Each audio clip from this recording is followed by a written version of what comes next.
রাসূলের মহব্বতে জবান খুলে সকলে বলি সাল্লাল্লাহু আলাইহি ওয়াসাল্লাম।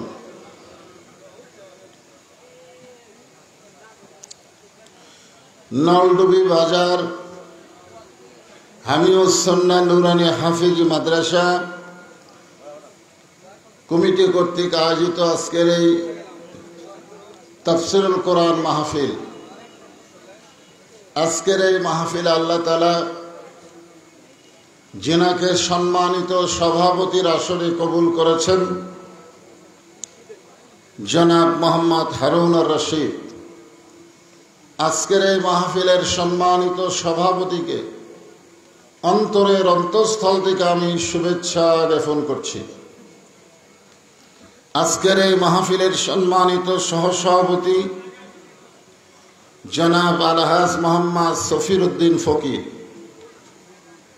সম্মানিত প্রধান অতিথি জনাব আলহাজ মোহাম্মদ মোশাররফ হোসেন, সাবেক মাননীয় সংসদ সদস্য, আজকের এই মাহফিলের অন্যতম অতিথি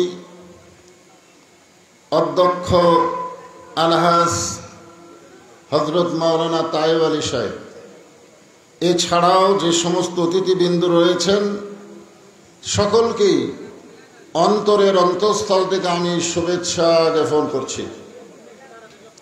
সম্মানিত ওলামায়ে কেরাম, আপনাদের মাঝে মাঝে যে সমস্ত আলেম ওলামা বসে আছেন, মঞ্চে উপবিষ্ট আছেন,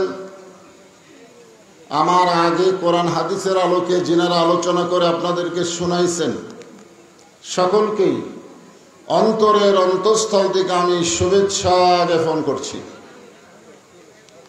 এই মুহূর্তে আমার সামনে যারা বসে আছেন, আজকের যে অবস্থা, এই অবস্থায় মাহফিল হওয়ারই কথা না। এরপরেও আল্লাহ যে সমস্ত পাগলদেরকে আজকের এই জান্নাতের বাগানে কবুল করেছেন, অনেকে বসে আছেন, বসে থাকার কারণে পিছনে ভিজে যাচ্ছে, আবার অনেকে দাঁড়িয়ে আলোচনা শুনতেছেন। কঠিন মহাশরে হতে পারে আজকের এই মাহফিল আমাদের জন্য জান্নাত পাওয়ার একটা ওসিলা, জোরে কোন ঠিক কিনা? হতে পারে। তো যিনারা আমার সামনে বসে আছেন, দাঁড়িয়ে আছেন এবং পর্দার অন্তরালে যে সমস্ত মা বোনেরা অধীর আগ্রহ নিয়ে, মাইকের সাউন্ড কমে দাও, সাউন্ড এত বেশি দিলে হয়, অধীর আগ্রহে বসে আছেন, সকলকেই অন্তরের অন্তঃস্থল থেকে আমি শুভেচ্ছা জ্ঞাপন করছি। মাইকের সাউন্ড চঞ্চন করতেছে, একটু কমে দাও। এই মুহূর্তে জানতে চাচ্ছি আপনারা সকলে কেমন আছেন? জি আলহামদুলিল্লাহ। বর্তমান পরিবেশে শুধুমাত্র আওয়ামী লীগ ছাড়া সবাই আলহামদুলিল্লাহ বলবে, জোরে কোন ঠিক কিনা?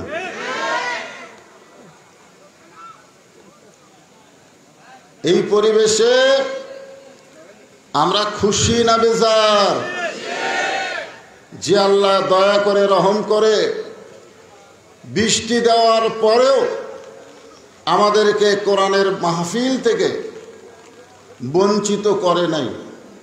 আমরা সে আল্লাহর উপরে খুশি হয়ে জবান খুলে সকলে বলবো রব্বানা লাকাল হামদ হামদান কাসীরান তাইয়িবান মুবারাকান ফিহি। আমরা কার প্রশংসা করলাম? যদি প্রশ্ন করা হয় কেন করলাম, এমনি এমনি আল্লাহর প্রশংসা করার কমপক্ষে তিনটা কারণ, বহু কারণ, আমি তিনটা কারণের কথা বলতেছি। এক নম্বর কারণ হলো আল্লাহ আমাদেরকে জন্মগতভাবে মুসলমানের ঘরে কবুল করেছেন। খুশি হননি? অন্য কোনো ধর্মে যদি আমাদের জন্ম হতো,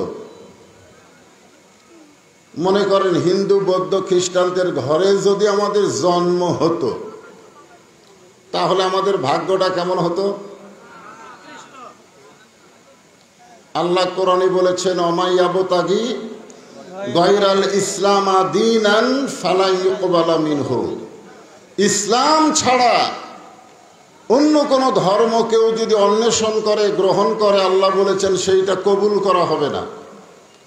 বিনা দরখাস্তে আল্লাহ তাআলা আমাদেরকে মুসলমানের ঘরে মুসলমান হিসেবে কবুল করেছেন। খুশি না বেজার? আমরা আল্লাহর প্রশংসা করার কারণ হলো ভাগ্য গুণে আমরা এমন একটা নেতা পেয়েছি, নেতা যিনি আমাদের নবী। কেমন নবী, কেমন নেতা, যিনি জান্নাতের মধ্যে গিয়েও আমাদের কথা ভোলে নাই। লাইলাতুল মিরাজে ফেরেশতা জিবরাইল বললেন, ইয়া রাসূলুল্লাহ, আপনি যদি জান্নাত থেকে বের না হন, আল্লাহ আপনাকে জান্নাত থেকে বের করে দিবে না। কারণ জান্নাতের শর্ত হলো ফাদখুলুহা খালিদিন। কেউ যদি একবার জান্নাতে প্রবেশ করে, আল্লাহ তাকে চিরস্থায়ীভাবে জান্নাত দিয়ে দেয়। লাইলাতুল মিরাজে রাসূল যখন জান্নাতে প্রবেশ করেছিলেন, ওই বছরটা হলো নবীর জীবনের সবচাইতে কষ্টের বছর। ওই বছরই নবীর চাচা আবু তালেব দুনিয়া থেকে চলে গেছেন। দরদের বিবি খাদিজা দুনিয়া থেকে বিদায় দিয়েছেন এবং তায়েফের ময়দানে কলেমার দাওয়াত দিতে গিয়ে রক্তাক্ত হয়েছেন। খামাখা দুনিয়াতে গিয়ে আপনি কি করবেন? আমাদের নেতা নবী বললেন, জিবরাইল, যেই কথা একবার বলেছ, এই কথার দ্বিতীয়বার বলো না। আমি নবী নিজের জন্য জান্নাতে ঢুকি নাই, আমার উম্মতের জন্য আল্লাহ কেমন জান্নাত বানাইছে সেটা দেখার জন্য প্রবেশ করেছি। আমি সেই দিন জান্নাতে প্রবেশ করব যেদিন আমার সমস্ত উম্মতেরা জান্নাতি হবে। তাহলে আমরা এমন একজন নবীকে নেতা হিসেবে গ্রহণ করেছি যিনি জান্নাতের মধ্যে গেলেও আমাদের কথা ভোলে নাই। আর পৃথিবীতে আমরা এমন কিছু মানুষকে নেতা বানাই যারা বিপদে পড়লে পালায়া যায়। জোরে কোন কথা ঠিক কিনা? পালানো নেতা নেত্রীর সাথে আমরা, জোরে বলেন, আমরা নাই। যেই নবী আমাদের জন্য আল্লাহর কাছে সুপারিশ করবেন, মানজাল্লাযী ইয়াশফা'উ ইনদাহু ইল্লা বিইজনিহি, আমরা সেই নবীর উম্মত হওয়াতে খুশি না বেজার? তাহলে জবান খুলে আরেকবার বলি আলহামদুলিল্লাহ। আল্লাহর প্রশংসা করার কারণ হলো, যেই কোরআন থেকে আপনারা তাফসীর শুনবেন, এত কষ্ট করে আপনারা বসে আছেন, দাঁড়িয়ে আছেন, বৃষ্টি হওয়ার পরেও আপনারা মাহফিল ত্যাগ করেন নাই। বৃষ্টি হওয়ার পরেও আপনারা মাহফিল ছাড়েন নাই। হয়তো আরো বহু মানুষ হওয়ার কথা ছিল, দরকার নাই, বহু মানুষের দরকার নাই। প্রকৃত ইমানদার 313 জন হলেই বদরের যুদ্ধে মুসলমানের বিজয় হয়ে যায়। জোরে বলেন কথা ঠিক কি না? তো আপনারা যারা এখানে বসে আছেন, দাঁড়িয়ে আছেন, যে কোরআনের তাফসীর শোনার জন্য, আপনারা সত্যি করে বলেন তো, এই কোরআনের কোনো সন্দেহ আছে? জোরে বলেন, আছে? আমরা সেই কোরআনকে শুনতে চাই, বাস্তবে কোরআন কেমন কি এটা নিজের চোখে দেখতে চাই। জোরে কম ঠিক কিনা? আমরা তো অনেক দেখলাম, স্বাধীনতার পরে আমরা বাপের শাসন দেখছি। জোরে কম ঠিক কিনা? বাপ বোঝেন না? বাবা বোঝেন? তারপরে দেখলাম স্বাধীনতার ঘোষকের শাসন, তারপরে দেখলাম চাচার শাসনের চাচা, তারপরে আমরা দেখলাম যিনি ঘোষণা করেছেন তার বউ ভাবির শাসন। জোরে কোন ঠিক কিনা? তারপরে আবার দেখলাম বুবুর শাসন, তারপরে আবার দেখলাম ভাবির শাসন, তারপরে দিনের ভোট রাতে দিয়া স্বৈরাচারীর শাসন দেখলাম। জোরে বলেন কথা ঠিক কিনা? সব দেখা আমাদের শেষ।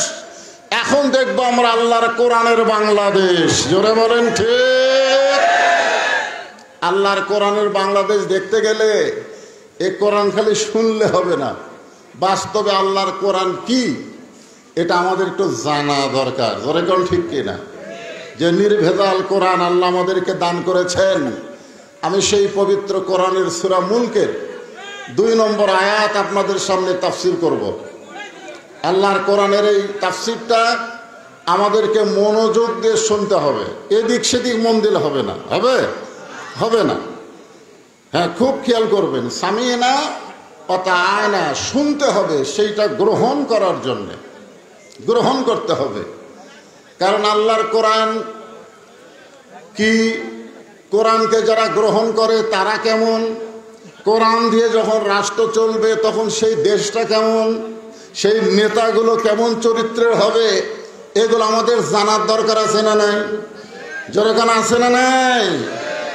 আল্লাহর কোরআন দিয়ে যখন রাষ্ট্র চলবে তখন নেতারা যদি ভুল করে সাধারণ মানুষ তার লোকমা দিতে পারবে। আর মানুষের তৈরি আইন দিয়ে যখন রাষ্ট্র চলবে, নেতারা ভুল করলে লোকমা দিলে তাকে জেলে যাওয়া লাগবে। যেরকম কথা ঠিক কিনা? আল্লাহর কোরআনের শাসন কেমন হবে একটু আয়াতটা খেয়াল করেন। আল্লাযী খালাকাল মাউতা ওয়াল হায়াতা লিয়াবলুয়াকুম আইয়ুকুম আহসানু আমালান ওয়া হুয়াল আজিজুল গফুর। আল্লাযী মানে যিনি, যিনি মানে কে? আল্লাহ। একটু হু হা করা লাগবে। আপনারা তো গ্যাপ হয়ে গেছে, মাঝখানে অনেকখানি গ্যাপ। তো যাই হোক, অসুবিধা নেই, ওখান থেকে একটু হা হা করেন। খলাকল মাউতা ওয়াল হায়াতা, মৃত্যু এবং হায়াতের স্রষ্টাকে। আরো জোরে বলেন। কেউ মারতে পারবে না যদি আল্লাহ বাঁচায়, কেউ বাঁচাতে পারবে না যদি আল্লাহ মারে। ঠিক কিনা বলেন? এখানে আল্লাহ তাআলা কথা বলতেছে,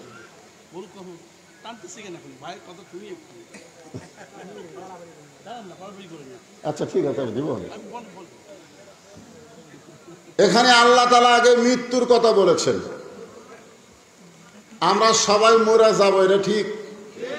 মরবেন? হ্যাঁ। আসলে মানুষ যদি মৃত্যুর কথা মনে করে, সেই মানুষের দ্বারা কোনো সন্ত্রাসী, কোনো অহংকার, কোনো খারাপ কাজ হবে না যদি মৃত্যুর কথা মনে করে।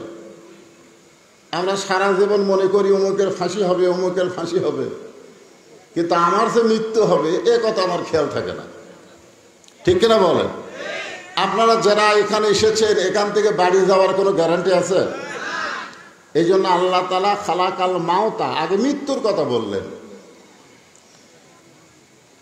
সবাই আমরা মরে যাব। আল্লাহ বললেন মরার মধ্যে কোনো সমস্যা নাই।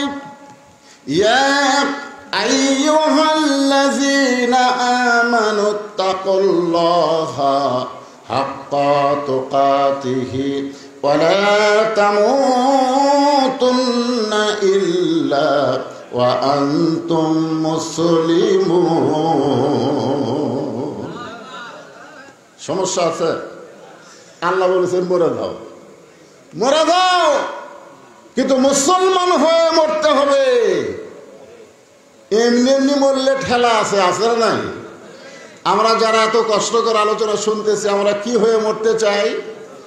মুসলমান হয়ে যদি মরতে চাই, আল্লাহ বলেছেন আত্তাকুল্লাহ, আল্লাহকে ভয় করতে হবে। শুধু ভয় করলে হবে না, যথাযথ ভয় করা লাগবে। আল্লাহকে ভয়, যথাযথ ভয় যদি আমরা করতে চাই, এটা মানুষের তৈরি আইন দেওয়া সম্ভব না, এটা আল্লাহর কোরআনের আইন লাগবে। জোরে বলেন ঠিক কিনা? আল্লাহর কোরআনের আইন ছাড়া প্রকৃত ভয় আমাদের অন্তরে হবে না। আমরা চারিদিকে তাকাই, চারিদিকে তাকাই। এই 5ই আগস্টের আগে যে আমরা ওয়াজ করছি, আমরা চারিদিকে তাকাই ওয়াজ করছি, চারিদিকে তাকাইছি, এভাবে তাকাইছি, তাকাই ওয়াজ করছি। কিন্তু আমরা যারা ইমানদার, আমরা কোন দিকে তাকাবো? চারিদিকে না উপর দিকে? জোরে কোন চারিদিকে না উপর দিকে? চারিদিকে কে আছে? পুলিশ আছে, র্যাব আছে, ওপর দিকে কে আছে? মানিস তাওয়াল আল আরশ, আরশে আবার আল্লাহ আছে। আমরা উপর দিকে না তাকায় চারিদিকে তাকাই, চারিদিকের কেউ না দেখলে হলো, কিন্তু আল্লাহ যে দেখতেছে এই বিশ্বাস আমাদের অন্তরে কখন আসবে? যখন আল্লাহর কোরআন অনুযায়ী রাষ্ট্র চলবে। ধরে কোন কথা ঠিক কিনা? আল্লাহ বলতেছেন লিয়াবলুয়াকুম, তোমাদেরকে পরীক্ষা করা হবে, আইয়ুকুম আহসানু আমালা। কোন সাবজেক্টের পরীক্ষা হবে? যে সাবজেক্টের পরীক্ষা হবে সে সাবজেক্টের নাম হলো সুন্দর আমল। আহসানু আমালা, আমালা মানে কাজ, আহসান মানে সুন্দর। এখন আপনাদের কাছে আমার প্রশ্ন হলো, আমরা যদি সুন্দর কাজ করতে চাই তাহলে সুন্দর একটা সমাজের দরকার আছে না নাই? কথা বলেন, আছে না নাই? বর্তমানে আপনাকে ললডুবি যে সমাজ চলতেছে, যে সমাজ চলতেছে, মাজারের মধ্যে গরুর গোস্ত ঢুকার নিষেধ। জোরে কোন কথা ঠিক কিনা? কি সমাজ যে মাজারের মধ্যে গরুর গোস্ত ঢুকবে না? হ্যাঁ, চিন্তা করতে হবে। সুন্দর আমল করতে গেলে সুন্দর একটা পরিবেশের দরকার, সুন্দর একটা সমাজের দরকার। সুন্দর একটা সমাজ গঠন করতে গেলে সুন্দর একটা রাষ্ট্রের দরকার। আর সুন্দর একটা রাষ্ট্র বানাবার গেলে ডক্টর কামালের সংবিধান দেওয়া হবে না, আমার আল্লাহর কোরআনের সংবিধান লাগবে। জোরে বলেন কথা ঠিক কিনা? এখন আল্লাহর কোরআনের সংবিধান যখন চালু হবে, আমার দুই ধারে দুইজন নেতা বসে আছেন, একটা হলো বিএনপির আর একটা হলো জামাতের। আছে না নাই? জোরে কোন আছে না নাই? বাংলাদেশের মতন ৯৬টা দেশের নেতা হযরত ওমর মসজিদ নববীর মধ্যে খুতবা দিচ্ছেন। মসজিদ নববীর মধ্যে যখন খুতবা দিচ্ছেন, এমন সময় একজন মুসল্লি দাঁড়িয়ে বলতেছে, আমির আল মুমিনিন, আপনার খুতবা শুনবো না। ওমর ফারুক চমকে গেল। ওমর ফারুকের র্যাব নাই, পুলিশ নাই। কোন নেতাকে যদি সাধারণ লোক লোকমা দেয়, নেতার চান্স আছে না নাই? জোরে কোন আছে না নাই? বাংলাদেশের মতন ৯৬টা দেশের খলিফা, তাকে বলতেছে যে আপনার বক্তব্য খুতবা শুনবো না। ওমর ফারুক চোখের পানি বের করে বললেন, আমার দোষ কি? সাহাবী বলতেছে, আমির আল মুমিনিন, আমাদেরকে খাটো পাঞ্জাবি দিয়ে আপনি লম্বা জুব্বা পরে খুতবা দিচ্ছেন, আমাদেরকে খাটো দিয়ে আপনি লম্বা জুব্বা কোথায় পেলেন? এটা যতক্ষণ না বলবেন ততক্ষণ আপনার ওয়াজ শুনব না। আমাদের নেতাগুলা যারা চলে গেছে, তুমি ভালো মানুষ পলাও কেন? বাংলাদেশের সমস্ত অর্থ তারা বিদেশে পাচার করছে। জোরে কোন কথা ঠিক কিনা? লোকমা দেওয়ার কেউ ছিল না, কারণ মানুষের তৈরি আইন দিয়ে যখন সমাজ ও রাষ্ট্র চলবে তখন লোকমা দেওয়ার সাহস থাকবে না। আল্লাহর কোরআন দিয়ে যখন রাষ্ট্র চলবে, নেতার পাঞ্জাবি লম্বা হয়েছে, সাধারণ এক মুসল্লি লোকমা দিয়া কয়, আমাদের খাটো দিয়ে আপনি লম্বা পড়বেন, এ লম্বা কোথায় পেলেন? আগে তার উত্তর দিয়ে খুতবা দিবেন। এমন সময় ৩০ পারা কোরআনের হাফেজ, ৬ লক্ষ হাদিসের হাফেজ, নাম হলো আব্দুল্লাহ ইবনে ওমর, ওমর ফারুকের সন্তান, ৩০ পারা কোরআনের হাফেজ, আবার ৬ লক্ষ হাদিসের হাফেজ। নেতার সন্তান কেমন? এই নেতার সন্তান কেমন? হ্যাঁ, ৩০ পারা কোরআনের হাফেজ, আবার ৬ লক্ষ হাদিসেরও হাফেজ। আপনারা বলেন তো, বাংলাদেশের নেতাদের সন্তান হাফেজ আছে? এই ধরেকার হাফেজ আছে? যারাই কোরআনের হাফেজ অধিকাংশই তারা গরিবের সন্তান। এই জন্যই তো এই ফোরকানিয়া মাদ্রাসা, নুরানি মাদ্রাসা, এই হাফেজি মাদ্রাসার জন্য ভিক্ষা করা লাগে। ধরেকার কথা ঠিক কিনা? এই মাদ্রাসায় যদি কোন এমপির সন্তান লেখাপড়া করত, কোন ডিসিএসপির সন্তান লেখাপড়া করত, তাহলে মাদ্রাসার জন্য ভিক্ষা করা লাগতো না। প্রাইমারির মতো মাদ্রাসা সরকারি খরচে চলতো। ধরে কোন কথা ঠিক না? বৈষম্য এবার আবার বাড়াচ্ছে। বৈষম্য কি? বৈষম্য বোঝেন না? কোটা আন্দোলনের বৈষম্য। তো তাহলে প্রাইমারি বেতন পায়, মাদ্রাসা বেতন পায় না, এটা কি সম্য? কথা কান্না করে, এটা কি সম্য? একদম বাকডম ঘোড়াডম সাজে ঢাক ঢোলক ঝাঁকর বাজে এই মিথ্যা শিক্ষা দিয়ে মাস গেলে 50,000 টাকা বেতন পায়। আর জালিকাল কিতাবুল আরাইবাবি হুদাল্লিল মুত্তাকিন, এই শিক্ষা দিলে চায়া চিন্তা বেতন দেওয়া লাগে। জোরে কোন ঠিক কিনা ভাই? এটা কি সমান অধিকার না বৈষম্য? এই বৈষম্যর বিরুদ্ধে কেউ কথা বলবে না, কারণ জানে মরে গেলে নেতাকে কোনো সমস্যা নাই, এরাই যায় খতম দিয়ে নেতারে জান্নাত দিয়ে চলে আসবে। নেতা মরে গেছে, নেতার 14 গোষ্ঠী কোরআন পড়া জানে না, এখন মাদ্রাসার ছাত্র তালেবে ইলম যায় 3 খতম কোরআন শরীফ পড়া দোয়া করে, আল্লাহ আমরা যে কোরআন পড়লাম এর যা সওয়াব হলো সব নেতাকে দিয়ে দাও। ফেরেশতারা কয়, আল্লাহ তোমার নবী বলেছেন যে কোরআন শরীফ পড়বে প্রতি অক্ষরে 10টা করে নেকি পাবে।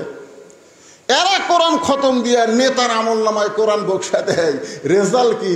আল্লাহ বলতেছেন কোরআন হলো জীবিত মানুষের জন্য, মরা মানুষের জন্য আল্লাহর কোরআন নয়। জোরে বলেন কথা ঠিক কি না?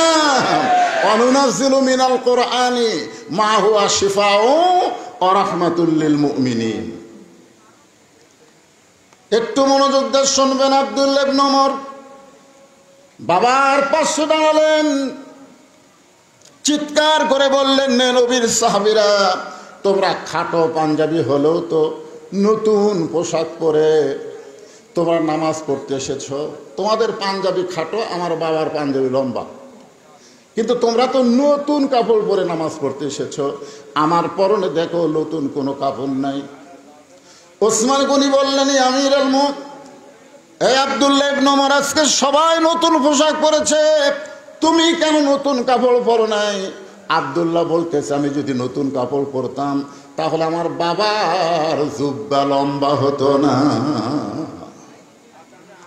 আমি যদি নতুন পরতাম তাহলে বাবার জুব্বা কি হতো না? লম্বা হতো না। দুনিয়ার সবাই যখন ঘুম পাড়ে আমার বাবা তখন ঘুমায় না। বাংলাদেশের মতন 96টা দেশের খলিফা ঘুমায় না। কোরআন দিয়ে যখন রাষ্ট্র চলবে নেতারা ঘুমাতে পারবে না, নির্ঘুম তারা মানুষের দুঃখ কষ্ট দেখবে। জোরে বলেন কথা ঠিক কি না? তোমরা সবাই ঘুমাও, আমার বাবা ঘুমায় না। আব্দুল্লাহ বলতেছে, একদিন গভীর রাত্রে আমি ঘুম থেকে চেতন পাই, দেখি আমার মা দরজায় দাঁড়িয়ে আছে। আমি মাকে বললাম, মা এত রাত হয়ে গেল, আপনি ঘুমাবেন না? আমার মা বলল, যেদিন থেকে তোমার বাবা মদিনার খলিফা হয়েছে সেদিন থেকে মানুষের দুঃখ কষ্ট নিজের চোখে দেখার জন্যে চোরের মতন সারা রাত ঘুরে বেড়ায়। সুবহানাল্লাহ বলেন না? হয়তো বলবেন, হুজুর সারা রাত যদি নেতা ঘরে তাহলে নেতা তো কেউ না কেউ মারবে না। আল্লাহ কোরআনে বলেন, ইন্নামাল মুমিনুনা আল্লাযীনা ইযা যুকিরাল্লাহু ওয়াজিলাত কুলুবুহুম ওয়া ইযা তুলিয়াত আলাইহিম আয়াতুহু জাদাতুহুম ঈমানাও ওয়া আলা রাব্বিহিম ইয়াতাওয়াক্কালুন। গভীর রাত্রে আমার বাবা আমার দরজায় গিয়ে বলতেছে, আব্দুল্লাহ,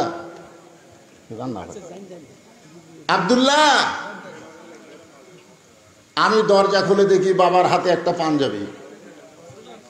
আমি খুব খুশি হয়ে বললাম, বাবা বাইতুল মাল থেকে আমার একটা পাঞ্জাবি দিছে, আপনি গভীর রাত্রে আর একটা দিবে রাইছেন। নেতার বেটা হওয়ার মধ্যে লাভ আছে না নাই? কি মনে করেন বর্তমান বাংলাদেশের নেতাদের বেটার লাভ আছে না নাই? আর কোরআন দিয়ে যখন রাষ্ট্র চলবে তখন কথাটা খেয়াল করেন। আব্দুল্লাহ বলতেছে, বাইতুল মাল থেকে আমার একটা পাঞ্জাবি দিছে, আপনি আর একটা দিবে রাইছেন। সঙ্গে সঙ্গে ওমর ফারুক আল্লাহর কোরআন থেকে তেলাওয়াত করলেন, ইন্নাল্লাহা ইয়ামুরুকুম আন তুআদ্দুল আমানাতি ইলা আহলিহা ওয়া ইযা হাকামতুম বাইনান নাস আন তাহকুমু বিল আদল। জোরে বলেন সুবহানাল্লাহ। 6 বছর ধরে আম বাগানের চাষ করছে। জ্যৈষ্ঠ মাসে দেখতে গেছে আম পাকছে কিনা। দেখতে গিয়ে দেখে ছোট এক ছেলে গাছের ডালে বসে পাকা আম পাড়তেছে আর ব্যাগের মধ্যে তুলতেছে। বাগানের মালিক বলে, আমি খাই নাই, আমার পরিবারের কেউ খাই নাই, আর তুই আমার গাছে চলে আম পাড়তেছিস, তোর বাপকে গিয়ে বিচার দেব। ছেলে খালি মুসকে মুসকে হাসে। বাগানের মালিক বলে হাসিস কেন? বলে হাসার কারণ হলো আমার বাপও কোথায় গিয়ে বিচার দেবেন, আমার বাবাও আর এক গাছে চড়ছে। তাকায় দেখো ওর বাপ খালি আম পাড়ে আর বস্তা ভরায়, গাছের নিচে বসে কান্দার বলে আল্লাহ বিচার দিব কার কাছে? বেটাও চোর বাপও চোর। মানুষের তৈরি আইন দিয়ে যখন বাংলাদেশ চলবে তখন বিচার দেওয়ার জায়গা থাকবে না। চোরও চোর, বিচারকও চোর। জোরে বলেন কথা ঠিক না? আপনারা দেখেন নাই ভালো মানুষগুলো সব জেলখানায়, আর চোর ডাকাতগুলো জামিন পায় রাস্তায়। বিচারকই পর্যন্ত চোর। জোরে বলেন কথা ঠিক কিনা? ওটা কার আইন? আজকে জজ কোর্ট, হাইকোর্ট, সুপ্রিম কোর্টে যে আইন চলতেছে, আইন কার? এ কথা বলেন না কেন? আইন কার? মানুষের তৈরি আইন দিয়ে কোনদিন সঠিক বিচার পাওয়া যাবে না। সঠিক বিচার পাইতে গেলে আল্লাহর কোরআনের আইন লাগবে। জোরে কোন কথা ঠিক? আল্লাহর কোরআনে আইন আছে না নাই? এই জোরে কোন আছে না নাই? বহু দেখলেন, এবার একটু নিজের চোখে দেখেন। সামনে আসছে শুভ দিন, চিন্তা ভাবনা করে নিন আল্লাহর কোরআনটা কি। আব্দুল্লাহ ইবনে ওমর বলেন, বাবা তাহলে গভীর রাত্রে আমাকে এই পাঞ্জাবি দেখানোর কারণ কি? ওমর ফারুক বলতেছে, আব্দুল্লাহ এইটা আমার ভাগে পড়েছে, যে দেখাইতেছি এইটা আমার ভাগে পড়েছে। এই ছোট পাঞ্জাবি গায়ে দিয়া আমি আগামীকাল জুমার খুতবা কেমনে দিব? কারণ মুসল্লির গায়ে যদি ছোট জুব্বা থাকে, ছোট পাঞ্জাবি থাকে, কোনো সমস্যা? কিন্তু ইমামের গায়ে কথা কয় না। ইমামের গায়ে ছোট পাঞ্জাবি থাকলে সমস্যা আছে না নাই? আপনাদের মসজিদে যতগুলো মুসল্লি তার চাইতে ইমামের পাঞ্জাবি ছোট না বড়? উমর ফারুক বলে, আব্দুল্লাহ আমার এই ছোট কাপড় পরে যদি খুতবা দেই মানুষ হয়তো কে কি বলতে পারে, তোর কাপড়টা আমাকে দান করে দে। আব্দুল্লাহ বলে, আমার কাপড় আমার বাপকে দান করে দিলাম, বাবার কাপড় আমার কাপড় একত্র করে বাবা লম্বা জুব্বা বানায় খুতবা দেয়। এখন বলো খুতবা শোনা যায় কিনা যায়? সমস্ত মুসল্লি চিৎকার করে বলে, আল্লাহর কোরআন দিয়ে যখন রাষ্ট্র চলবে এমন ভালো মানুষ মুসলমান নেতা হিসাবে দেখতে পাবে। তাহলে ভালো মানুষকে যদি নেতা হিসাবে দেখতে চায় আল্লাহর কোরআনের দরকার আছে না নাই? জোরকার আছে না নাই? যে নির্ভেজাল কোরআন আল্লাহ আমাদেরকে দান করেছে, যেই কোরআনের একটা আয়াত আমি আপনাদেরকে আজকে তাফসীর করে শোনাবো, এমন একটা কোরআনের আহাল হিসাবে আমরা খুশি না বেজার? তাহলে জবান খুলে আর একবার বলি আলহামদুলিল্লাহ। আমি তিনটা শুকর আদায় করলাম। এক নম্বর হচ্ছে মুসলমানের ঘরে মুসলমান হিসাবে জন্ম নিয়েছি, আলহামদুলিল্লাহ। দুই নম্বর হচ্ছে বিশ্ব নবীর উম্মত হিসাবে আল্লাহ কবুল করেছে, আলহামদুলিল্লাহ। তিন নম্বর হচ্ছে আল্লাহর কোরআন, আল্লাহর কোরআনের তাফসীর আমরা শুনবো, যে কোরআনে কোনো ভেজাল। খুশি না বেজাল? এখন যে আয়াতে কারিমা তেলাওয়াত করেছি তার তাফসীর করার আগেই আজকের মাহফিলের সম্মানিত প্রধান অতিথি আমার অত্যন্ত মহব্বতের ভাই সাবেক এমপি আলহাজ মোশাররফ হোসেন, তিনি আপনাদের সামনে তার শুভেচ্ছামূলক বক্তব্য দেওয়ার পরে ইনশাআল্লাহ আপনারা যদি শোনেন তাহলে আমি আলোচনা করব ইনশাআল্লাহ। আপনার বক্তব্য শুনতে লোক বাংলাদেশে আছে, সবাই তো শোনার জন্য বলে।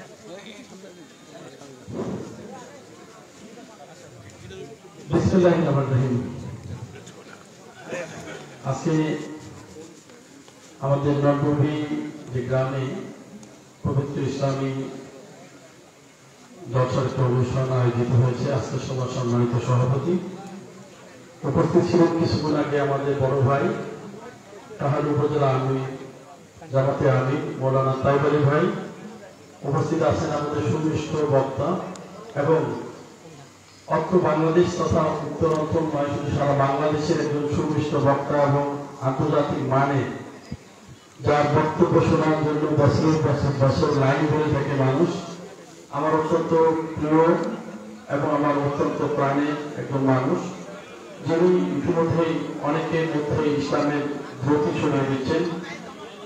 আমাদের আনাস রশিদ মৌলানা ভাই, উপস্থিত আছেন আমাদের কাহারু থানা বিএনপি সম্মানিত সভাপতি আলহাজ আব্দুল মান্নান ভাটা, সাবেক মেয়র, আছে আমাদের সাধারণ সম্পাদক তোফাজ্জল হোসেন আজাদ, উপস্থিত আছেন আমাদের এখানকার আমাদের থানা এবং পৌর বিএনপি সম্মানিত নেতৃবৃন্দ, আমাদের হারুন ভাই এখানে উপস্থিত আছেন।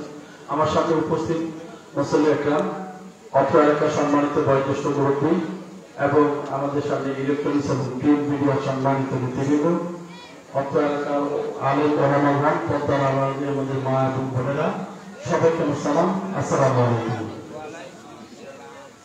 আসলে হুজুরের বক্তব্য থামিয়ে কথা বলা এটা ভালো চোখে দেখায় না, তারপর আসছি দুটো কথা বলার জন্যই আমি শর্টকাট দুটো কথা বলে চলে যাব। আজকে এই আমরা যে জায়গাটায় আসছি, আমি এর আগেও এসেছিলাম, যেটা আমাদের নির্বাচনী এলাকার মধ্যে পড়েছে। অত্যন্ত ভালো একটা জায়গা, ভালো ওলামা আলেমার স্থান, যারা পিকেবা আছেন তারা সহ এই এলাকার এলাকার মানুষ, আমরা ধর্মপ্রাণ মানুষ, মুসলমান মানুষ, আমরা সবসময় এলাকাকে যে শান্তি থাকে, সহকর্পূর্ণ থাকে, একে অপরের সঙ্গে মিশে থাকতে পারি, সেই আন্তরিকতা নিয়ে আমরা কাজ করছি।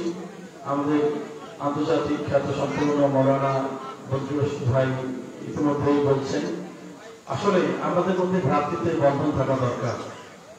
সেটা হচ্ছে যে আজকে একটা দেশ চালাইতে গেলে তার ভিতর ইসলাম, ধর্ম, জ্ঞান, বিভিন্ন রকমের জ্ঞানী গুণান্বিত হতে হয় একটা মানুষ, যাতে সে মানুষরা দেশ এবং জাতির জন্য একটা ভালো পর্যায়ের মানুষকে নিয়ে যেতে পারে। আমরা বিভিন্ন এলাকায় আমরা ইসলামের সওয়াব হচ্ছিল, তাফসীরুল কোরআন হচ্ছিল, আগে তাই বসে থাকতে হতো থানায় যে কোন বক্তা ওয়াজ করবে আর কোন বক্তা ওয়াজ করবে না, এটা থানা থেকে লিস্ট করে দেওয়া হচ্ছিল। কারা করছিল এটা?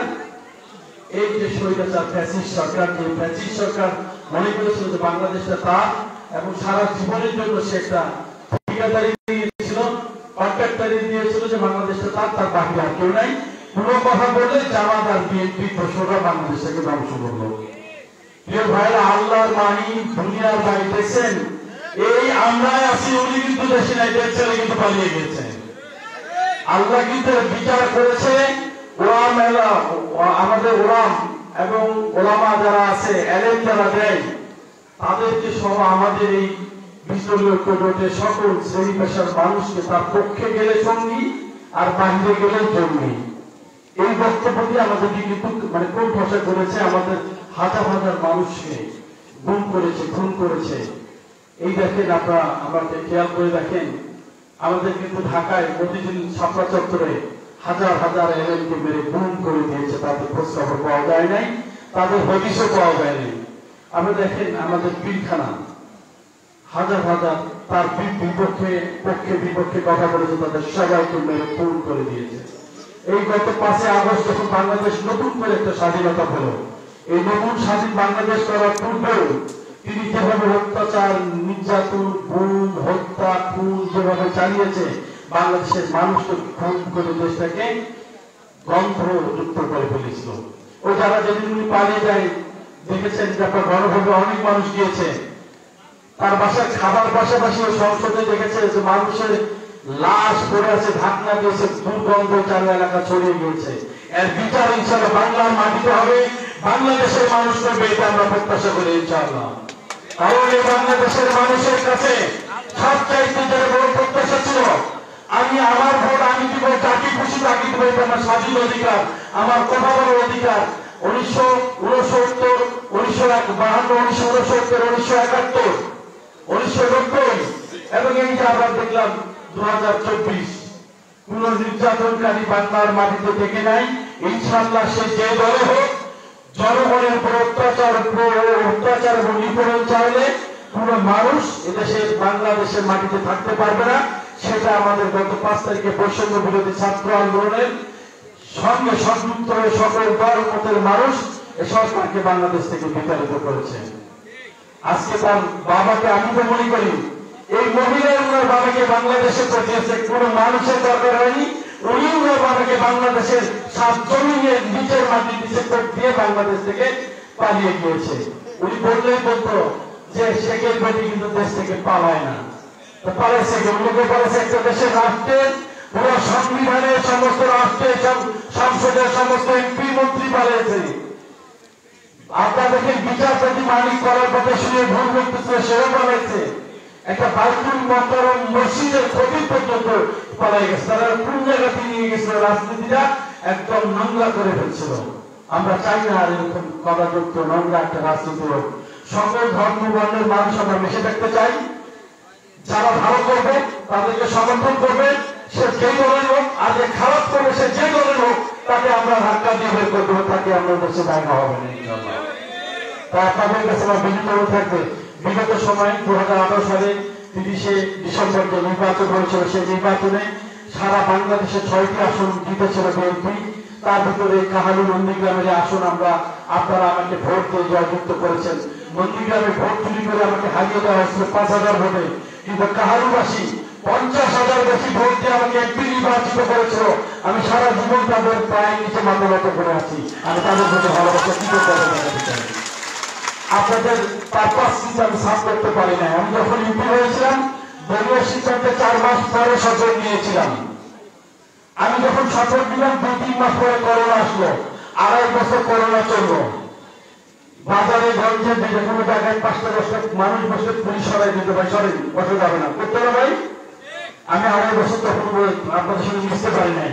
আবার যখন একটু মিশা শুরু করলাম, 1 বছর আগে আমার দল সিদ্ধান্ত দিল যে তোমরা নেমে যাও, তোমাদের আর থাকতে হবে না। আমি 1 বছর আগে কিন্তু ক্ষমতা ছেড়ে দিয়ে একটা মেম্বার কিন্তু ক্ষমতা থেকে নামতে চায় না, নামতে চায় না। আমি এমপি হয়ে বলেছিলাম ভোট পাওয়ার মাত্র আমি থাকবো না, আমি নেমে যাবো। জনগণ ভোট দিয়েছিল, জনগণের যে প্রধান তাকে দিয়ে আমি নেমে যাচ্ছি। প্রিয় ভাইরা, আমি নেমে গেছি। আপনাদের কাছে বড় অনুরোধ, আপনারা এলাকায় গেলে বলেন যে ভাই আমরা তো একটা মার্কা করি, যে মার্কার জনপ্রিয়তা থাকবে ইনশাআল্লাহ সে মার্কাকে ভোট দিয়ে জয়যুক্ত করবেন, সেই হবে দেশের প্রধানমন্ত্রী দেবে, সেই এলাকার নেতৃত্ব দিবে ইনশাআল্লাহ। এটা আপনাদের কাছে আমি প্রত্যাশা করছি। তবে আপনাদের কাছে অনুরোধ থাকবে, খারাপকে খারাপ করি, ভালোকে ভালো করি, এটা আমাদের বড় অধিকার থাকতে হবে। আমি এই ক্ষুদ্র সময় কাহালু নন্দীগ্রামে অনেক এলাকার আমি অনেক কাজ করেছি, চেষ্টা করেছি, যেটা আমি একটা গ্যাজেট আকারে, পত্রিকা আকারে এবং আমার লিফলেটের মাধ্যমে আমি আপনাদের মাঝে পৌঁছে দেবো। আমি কাহালু নন্দীগ্রাম কতগুলো কাজ করেছি, অসম্পূর্ণ কাজ করতে পারি নাই। দল যদি মনে করে আমাকে নমিনেশন দিবে, আমি আসি, আর দুজন আমাকে নমিনেশন না দিয়ে যাকেই নমিনেশন দিবে সে আমার নেতা হবে, তার পিছনে আমি করবো, সেইভাবে আগামী দিনের নেতা তার পিছনে আমরা থাকবো। তবে কথা দিয়ে যাচ্ছিল ওই রকম মোনাফেক হবে না যে দল না চাইলে আমার যে কারোর সঙ্গে হঠাৎ করে গরুর মধ্যে বিক্রি হবো, সেই কাম কোনোদিন করিনি। আমার কাছে অফার ছিল, কি চাও আসো নিয়ে যাও, যার আগে খুলে দিচ্ছি দরজা। আমি কিন্তু বিক্রি হয়নি, কিন্তু এই কাহালুতে অনেক বিক্রি হয়েছিল। আপনার নিজের ক্ষেত্রে দেশের কারো নাম করতে চাই না। সুতরাং আগামী দিনে ভাবে বিক্রি হওয়া যাবে না। আমরা দলের জন্য, দেশের জন্য, বেগম খালেদা জিয়া তারেক রহমানের জন্য কাজ করছি। যদি তারা ভালো করে বাংলার জনগণ তাকে ভোট দিয়ে উন্মুক্ত সিন দিয়ে প্রকাশ করবে যে বেগম খালেদা জিয়া তার মার্কা যদি ভালো হয়, অবশ্যই আপনার ভোট দিয়ে আমি আপনাদের সহযোগিতা কামনা করছি। পাশাপাশি কামনা করছি আমার নেত্রী বেগম খালেদা জিয়া অসুস্থ, উনি জেল থেকে যদিও মুক্তি পেয়েছেন, আমেরিকা ওনার চিকিৎসার জন্য যাওয়ার কথা, আমেরিকা যাতে 18 ঘন্টা সময় লাগে। ট্রেনে তাকে বসালে 18 ঘন্টা তার সাপোর্ট এসে মঞ্চে পাচ্ছে না, তাই তার চিকিৎসায় বিলম্বিত হচ্ছে। আপনারা আমার নেত্রীর জন্য দোয়া করবেন, আমার প্রিয় নেতা দেশ নায়ক তারেক রহমানের জন্য দোয়া করবেন। ইনশাআল্লাহ আমি আপনাদের মাঝে ছিলাম, আছি, যতক্ষণ বেঁচে থাকবো। এমপি থাকি আর না থাকি, যে কোনো মানুষ সুখে দুঃখে যখনই ঢাকা আছে, বিভিন্ন এলাকায় আছে, সে যে কোনো ধর্মের মানুষ, আমি তার পাশে দাঁড়িয়ে, সে চিকিৎসার জন্য হোক, তার পাশে থাকার জন্য হোক, সে যে কোনো মানুষ আমার দরজায় গিয়ে কখনো তাকে খালি হাতে ফিরেছে এরকম কোনো রেকর্ড নাই। আর পাশাপাশি আমি এতদিন বিক্রি করেছি, দেখভাল করেছি, বাংলাদেশের কোনো মানুষ বলতে পারবে না আমার থেকে 10 টাকা পাবে, আমি তার উপর রাজনীতি করবো না। আমি সবসময় স্বচ্ছতা এবং ইমানদারিত্ব নিয়ে চলি, মরার আগ পর্যন্ত ইমানদারিত্ব নিয়ে চলতে চাই। এটা আমার কপালে যেতেই থাকবে, সেটাই আলহামদুলিল্লাহ আমার উপর আল্লাহর কাছে ছেড়ে দিয়েছি। আল্লাহ তুমি যেটা গ্রহণ করবে সেটাই আমার জন্য শেষ হওয়ার চাওয়া। আপনারা সবাই ভালো থাকবেন, সুস্থ থাকবেন। আজকে এখানে আসছিলাম আপনাদের এই অবসরের জন্য কিছু সহযোগিতা করে গেলাম, সকলের সহযোগিতা এবং সার্বিক সহযোগিতা কামনা করছি। সবাই ভালো থাকবেন, সুস্থ থাকবেন। আর আমার প্রিয় ভাই বদরুল রশিদ ভাই যেন আল্লাহ তাকে দীর্ঘায়ু কামনা করছি, আল্লাহ তাকে দীর্ঘদিন মানুষের মাঝে কথা বলার তৌফিক দেয়, সারা বাংলাদেশের একটা সম্পদ হিসেবে এদেশের মানুষের সবচাইতে বড় কথা বলে বেড়াচ্ছেন, যেটা মানুষকে ইসলাম এবং জ্ঞানের কথা বলে বেড়াচ্ছেন। আমি তার সুস্বাস্থ্য এবং দীর্ঘায়ু কামনা করছি। সকলে ভালো থাকেন, সুস্থ থাকেন। সবাইকে আবার সালাম। আসসালামু আলাইকুম ওয়া রাহমাতুল্লাহি ওয়া বারাকাতুহু। আমিও দোয়া করি যে আল্লাহ তাআলা আমার ভাইকে আবার আপনাদের সামনে নেতৃত্ব দেওয়ার তৌফিক এবং খেদমত করার সুযোগ দান করুক, সকলে বলে আমিন। অত্যন্ত ভালো মানুষ। আমি তার আমার মাদ্রাসার জন্য বলছিলাম, ভাই এইবার যদি আল্লাহ নিয়ে আসে, আমি কথা দিয়ে গেলাম কিছু দেওয়া লাগবে, সঙ্গে সঙ্গে আমার ভাই দিছে। যাই হোক, আলহামদুলিল্লাহ। জি, চেহারাও যেরকম সুন্দর, মনটাও তার সেরকম সুন্দর, ব্যবহারও সুন্দর, আলহামদুলিল্লাহ বলেন। আর হামান নাই, আর ফেরাউন নাই, আছে? হামান কে? হ্যাঁ, হামান হচ্ছে কাউয়া। কাউয়া, কাউয়া নাম শুনেছেন? হ্যাঁ হ্যাঁ, হামান হচ্ছে কাউয়া। আর ফেরাউন কে? রব্বানা আতিনা ফিদ দুনিয়া হাসিনা। কথাটা বুঝলেন? আর হামানও নাই, আর ফেরাউনও নাই। বাংলাদেশে মুসা চলবে, জোরে বলেন কথা ঠিক কিনা? এই 90% মুসলমানের দেশে আর কোন কালফিট, আর কোন স্বৈরাচার যেন আসতে না পারে, এ ব্যাপারে আমাদের সজাগ থাকার দরকার আছে না নাই? আল্লাহ পাক আমাদের জীবন দেওয়ার বিনিময়ে যে স্বাধীনতা আমরা পেয়েছি, দেখেন প্রথম জীবন দিল কে? আবু সাইদ, আমাদেরই পার্শ্ববর্তী রংপুরের প্রথম। আপনারা জানেন, এই স্বৈরাচারকে হটানোর জন্য রক্তের দরকার ছিল। আজকে ছাত্র জনতা সেই রক্ত দিয়েছে। সে রক্তের বিনিময়ে আজকে আমরা স্বাধীন বাংলাদেশ পেয়েছি। বিশ্বাস করেন, আর কোরআনের মাহফিলের জন্য কোনো অনুমতি দরকার হবে? আর থানায় যাওয়া লাগবে? আর অনুমতির দরকার হবে না, আলহামদুলিল্লাহ বলেন। যে কথা বলতেছিলাম, লিয়াবলুয়াকুম আইয়ুকুম আহসানু আমালান ওয়াহুয়াল আজিজুল গফুর। এখানে আহসানু আমালা শব্দের অর্থ বলি, আমি তারপর আর কথা বলিনি। আহসানু আমালা, আপনারা একটু মনোযোগ দিয়ে শুনবেন। সুন্দর আমল, জোরে বলেন কি আমল? এ কথা কন না কেন? সুন্দর আমল যদি করতে চান, তার কিন্তু দলিল লাগবে। দলিল দলিল দলিল ছাড়া সুন্দর আমল করা যাবে? অনেকে কিন্তু দলিল ছাড়া বহু আমল করতেছে, আর মনে মনে ভাবতেছে আমল আমাকে জান্নাত নিয়ে যাবে। সুন্দর আমল করতে গেলে যেই দলিলটা লাগবে, সেই দলিল হলো মা তাকুমুর রাসূলু ফাখুযুহু ওয়া মা নাহাকুম আনহু ফান্তাহু। আল্লাহ রাসূল যেটা করেছেন সেটা করা লাগবে, নবী যেটা নিষেধ করেছেন সেটা করা যাবে। জোরে কোন যাবে নাকি? নবী করে নাই, আর আপনি মনে করতেছেন এই আমল করে আপনি জান্নাতে যাবেন, এটা কখনোই সম্ভব না। আমার নবী কি করেছেন? 13 বছর মক্কায় কলেমার দাওয়াত দিয়েছেন, গভীর রাত্রে মক্কা ছেড়ে মদিনায় হিজরত করেছেন। আর হিজরত করার পরে সর্বপ্রথম একটা ঘর তৈরি করলেন। সেই ঘরটা হলো একটা মসজিদ, যেই মসজিদের নাম হলো মসজিদে কোবা। জোরে বলেন নাম কি?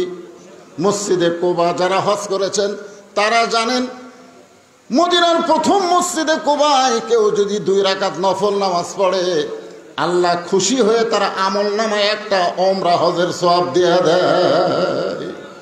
মদিনায় যাওয়ার পরে নবী কি করলেন? মসজিদ নববী তৈরি করলেন, মদিনাকে একটা রাষ্ট্র করলেন, মদিনা একটা রাষ্ট্র ঘোষণা করলেন। সে রাষ্ট্রের প্রেসিডেন্ট হলেন আল্লাহর নবী।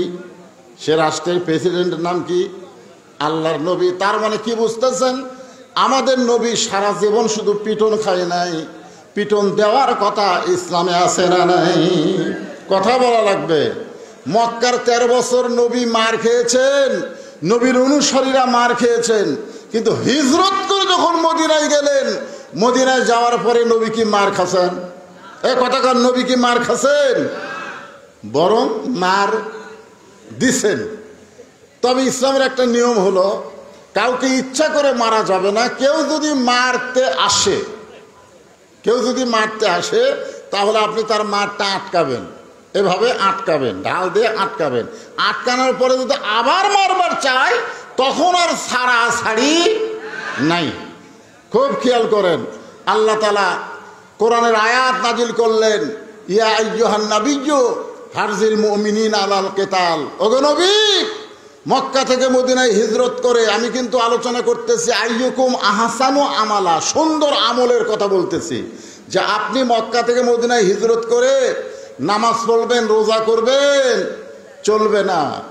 কারণ যে কোনো সময় মক্কার কাফেরেরা মদিনা আক্রমণ করতে পারে, আর মদিনা যখন আক্রমণ করবে আপনি নামাজ দিয়া রোজা দিয়া মদিনা রক্ষা করতে পারবেন না, বরং কাফের বেঈমানদের বিরুদ্ধে অস্ত্র ধরা লাগবে। এই হুকুম কার? কথা কন না কেন? তাহলে দীর্ঘ 15 বছর হাসিনা যে অকাম করছে, হাসিনা যে অকাম করছে, আমরা কোনো অস্ত্র ধরছি? কথা কন, অস্ত্র ধরছি? একেবারে নিরুপায় হয়ে প্রথম অস্ত্রের সামনে, গুলির সামনে আবু সাইদ এভাবে দুইখানা হাত বাড়ায় দিলেন, মার মার। কারণ আমাদের অস্ত্র নাই, আমাদের ঈমান আছে, আমাদের জীবন আছে। জোরে কোন কথা ঠিক কিনা? আবু সাইদ যখন বললেন মার, এরপরেও যখন গুলি মারলো, তখন বাংলার যুবকেরা দেখলো যে অন্যায়ভাবে আবু সাইদকে হত্যা করা হলো, আমরাও জীবন দেব, অন্যায়ের সঙ্গে আপোষ করব না। তারপরেই কিন্তু জীবন দেওয়া শুরু হলো, স্বৈরাচারী পালায় গেল। জোরে বলেন কথা ঠিক কিনা? এই জন্য আল্লাহ তাআলা বলেছেন, ইয়া আইয়ুহান নাবিয়্যু হারজিল মুমিনিনা আলাল কিতাল। আপনাদের ললডুবিতে চুরি হয়, এখন আপনারা মসজিদের ইমামকে বলতেছেন, হুজুর জিহারে চুরি শুরু হয়ে গেছে, আপনি একটু দোয়া করেন তো চোরের হাত থেকে আল্লাহ যেন আমাদের বাঁচায়। এখন ইমাম সাহেব এশার নামাজের পরে দোয়া করতেছে, আল্লাহ ললডুবিতে জিহারে শুরু হয়ে গেছে, আল্লাহ তুমি চোরের হাত থেকে আমাদেরকে হেফাজত করো। যদি দোয়া দরুদ পড়ি ইমাম সাহেব এরকম দোয়া করে, সাইড থেকে চোরই বলবে আমিন। কেন বলবে? কারণ চোর জানে তোরা দোয়া করে ঘুমায় যা, আর আমি চুরি করি। জোরে কোন কথা ঠিক কিনা? আর কেউ যদি বলে ললডুবি গ্রামে চুরি শুরু হয়ে গেছে, চোর থেকে বাঁচার উপায় কি? তখন ইমাম সাহেবকে বলতে হবে, যে রাস্তা দিয়ে চোর আসে প্রত্যেকটা রাস্তায় 5 জন আড়াই হাতা লাঠি কাটে দাঁড়ায় থাকবা, গোপনে থাকবা, চোর যেন বুঝবার না পারে। আপনারা বলেন তো, এইটা যদি ইমাম সাহেব আপনাদেরকে বলে, চোর কি আর ললডুবিতে থাকবে? তার মানে বোঝা গেল, খালি দোয়া দিয়া, এই 2 হাতের দোয়া দিয়া বাংলাদেশকে ভালো রাখা যাবে না। এই বাংলাদেশকে ভালো রাখতে গেলে কোরআনকে অস্ত্র ধারণ করে বাতিলের মোকাবেলা করতে হবে। জোরে বলেন কথা ঠিক কিনা? আপনারা বলেন তা আবু সাইদ কি মারা গেছে? আবু সাইদ মারা গেছে। আপনাকে এলাকার কত ছেলে মারা গেছে, ওর কবরে কুত্তে পেশাব করে। জোরে কথা কন না কেন? কথা কন না কেন? আর আবু সাইদের কবর খালি ঘেরা। প্রধান উপদেষ্টা পর্যন্ত কবর জিয়ারত করেছে, জামাতের আমির পর্যন্ত কবর জিয়ারত করেছে, বিএনপির মহাসচিব পর্যন্ত কবর জিয়ারত করতেছে। ওই এলাকা যে যেই কোন আলেম যায়, আবু সাইদের কবর জিয়ারত করে তারপরে যায়। ধরে কোন কথা ঠিক কিনা? তার মানে বোঝা গেল আবু সাইদ মরে নাই।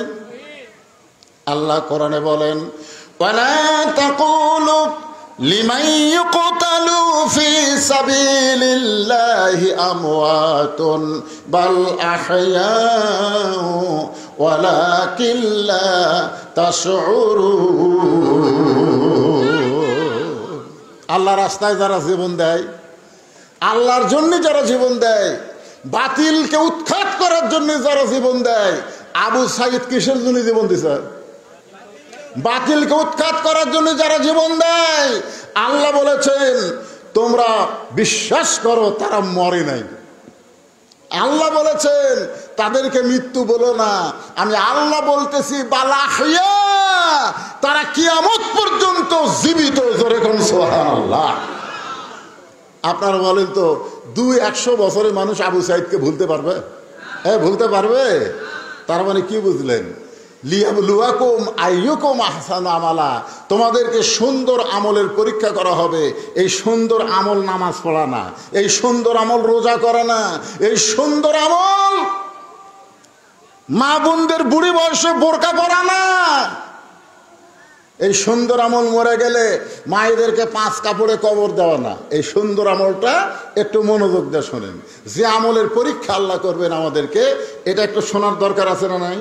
হ্যাঁ, তো এখন কোরআনের আয়াত নাজিল হলো, ইয়া আইয়ুহান নাবিয়্যু হারজিল মুমিনিনা আলাল কিতাল। ওগো নবী, জামাতবদ্ধভাবে খালি নামাজ পড়লে হবে না, রোজা করলে হবে না। ওই মক্কার কাফেরেরা বসে নাই।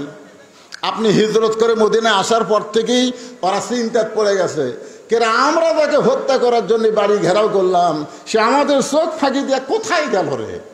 আবু সুফিয়ান বলতেছে মদিনায় গেছে, কোথায় আবার যাবে?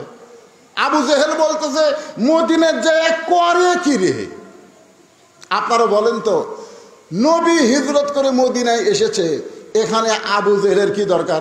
তোর এলাকা ছাড়ে দিয়েছে, যা তুই থাক, তোর এলাকাতে আমি থাকতেছি না, আমি থাকলেই তোর গলাত বাজে, আমি চলে গেলাম।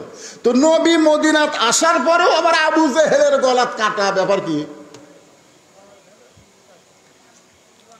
আপনারা বলেন তো, কারণ আছে না নাই? কি কারণ? কোন টুপিওয়ালারা কি করে? এই টুপিওয়ালারা কি করে? দাড়িওয়ালারা কি করে? আজকে চাঁদাবাজ মাস্তানদেরকে তোমরা বাহিরে ঘুরতে দাও, আর বাংলাদেশের হক্কানি আলেমদেরকে তোমরা ধরে জেলখানাও। ধরে কোন কথা ঠিক কি না? 50 বছর যে কোরআনের হক তাফসীর করছে, মিথ্যা ইঙ্গে তাকে 13 বছর জেলখানায় রাখছো। আমরা প্রত্যেকটা মাহফিলে দোয়া করি, আল্লামা সাইদি হুজুরকে আল্লাহ তুমি হেফাজত করো। এজন্য আল্লাহ পাক তার হায়াত বাড়ায় দিচ্ছে জেলখানায়। দিন দিন হুজুর সুন্দর হচ্ছে। এই শালা বাতিল ভারতে গেল, ভারত কি যেন বললো, আসার পরই হুজুরকে জেলখানা থেকে বের করে হাসপাতালে নিয়ে গেল, আর হাসপাতালে নিয়ে গিয়ে ইঞ্জেকশন দিয়ে তাকে হত্যা করলো। ধরে কোন কথা ঠিক না? কি করে এই টুপিওয়ালারা? তোমাদের কি করে? তোমরা মক্কা নিয়ে থাকবা, থাকো। মক্কা থেকে টুপিওয়ালা মদিনায় এসে তোমাদের আবার বাজে কেন? কি জন্য বাজে? আল্লাহ বললেন ওরা কিন্তু তৈরি হচ্ছে, যে কোনো সময় মদিনা আক্রমণ করবে। আর মদিনা আক্রমণ করলে আপনি দোয়া দিয়ে, দরুদ দিয়ে আপনি মদিনা রক্ষা করতে পারবেন না। নবীকে বলতেছে আল্লাহ, দোয়া দিয়ে দরুদ দিয়ে হবি? কতক্ষণ হবে? দোয়া দিয়ে দরুদ দিয়ে।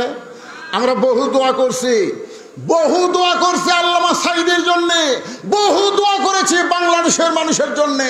দোয়া দিয়ে কাম হয় নাই। প্রায় 1400 ছাত্র জনতা জীবন দেওয়াতে কাম হয়েছে। ধরে কোন কথা ঠিক কিনা? আল্লাহ বললেন হুজুর, দোয়া দিয়া, দরুদ দিয়া, নামাজ দিয়া আপনি মদিনা রক্ষা করতে পারবেন না, বরং কাফের বেঈমানদের বিরুদ্ধে অস্ত্র ধরা লাগবে। আয়াত যখন নবী সাহাবীদের সামনে বললেন, এমন সময় এক টুপিওয়ালা, জোরে কোন কি আলা?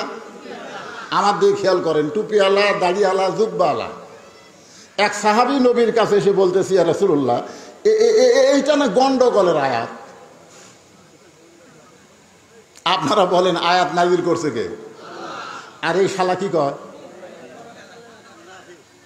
গন্ডগোলের আয়াত। দেখছেন, আজও বাংলাদেশে অনেক টুপিওয়ালা, জুব্বাওয়ালা, টোপলাওয়ালারা আছে যারা ইসলামী আন্দোলনকে গন্ডগোল বলে। জোরে কোন কথা ঠিক কি না?